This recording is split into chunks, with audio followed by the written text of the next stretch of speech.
Bonjour à tous.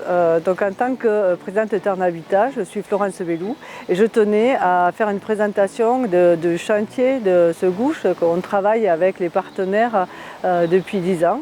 Donc en tant que bailleur social, il est important de démontrer que Tarn-Habitat, qui est un bailleur public départemental, est aux côtés des communes sur des chantiers qui sont d'envergure. On peut dire que ce chantier du gouche est un chantier expérimental particulier pour Tarn-Habitat, puisqu'il nécessite finalement de réhabiliter un bâtiment qui avait été délaissé par le privé, et donc le public s'est mis autour de la table. Alors il y a l'État, il y a l'ANA, il y a bien sûr la région, le département, l'agglomération et la commune, et il fallait un porteur de projet, et dès le début Tarn-Habitat était autour de la table pour expérimenter et aussi travailler sur l'image de Tarn-Habitat qui permettra d'expliquer comment on peut accompagner les communes dans leur rénovation de centre-bourg.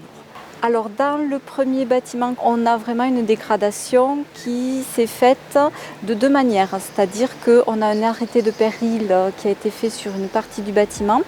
Comme vous avez pu le voir, nous avons des tirants de façade qui récupèrent vraiment la structure et qui stabilisent la façade, une des façades du bâtiment.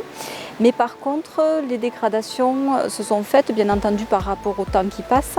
Ça, on n'y peut rien et c'est l'âge du bâti qui va de soi. Mais on a une dégradation qui s'est faite également sur la partie vraiment toiture, et notamment par la disparition des cheminées. Des gens ont enlevé des cheminées sans refermer, bien entendu, les conduits. Donc l'eau est rentrée, et comme on a un bâti qui est surtout du bâti bois, en torchis, du torchis, et avec une structure bois, ça s'est dégradé dans le temps, et tous les hivers qui passent, on perd de la structure. Et comme vous avez pu voir, on a du bâti qui est complètement éventré de haut en bas. Après, sur la deuxième partie, on a vu également une disparition de cheminée, mais plus important, une dégradation qui s'est faite par la dépose d'un plancher qui contreventait complètement la structure et qui retenait tous les murs. Donc là, on a des tirants de façade et des étais qui font que tout se maintient.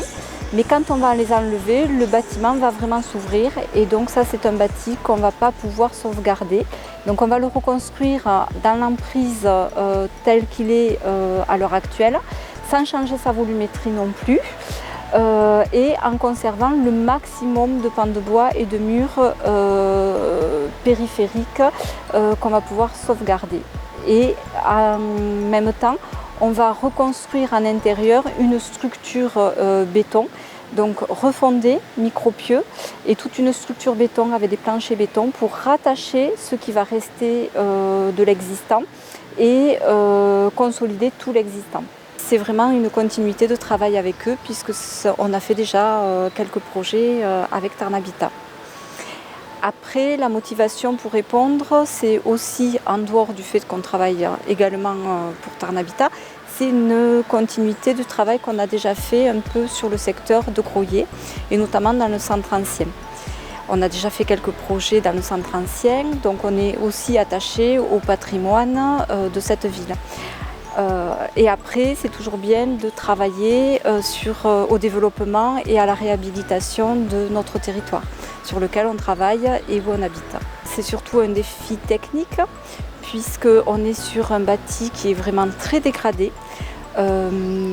Donc la restauration va être très compliquée, et après c'est de relier ce bâti ancien à de l'habitat moderne avec toute sa dimension de confort et d'habitabilité qu'on doit offrir aux futurs habitants. La mairie va mettre en place une déviation piétonnière pour votre sécurité et pour la sécurité de tous, mais c'est un mal pour un bien, et quand on fait une construction finalement, quand on fait des aménagements, évidemment ça fait quelques désagréments comme quand on le fait chez soi. Donc le résultat bien sûr de ces travaux, c'est déjà une révitalisation du centre-ville pour la dynamique avec avec les commerces notamment. Et ensuite, surtout, 8 logements en location, donc ça c'est le résultat, et 4 appartements en vente. Donc si vous voulez des informations concernant ces logements, je vous invite donc à venir nous voir pour que nous puissions partager le projet et puis regarder vos dossiers avec attention.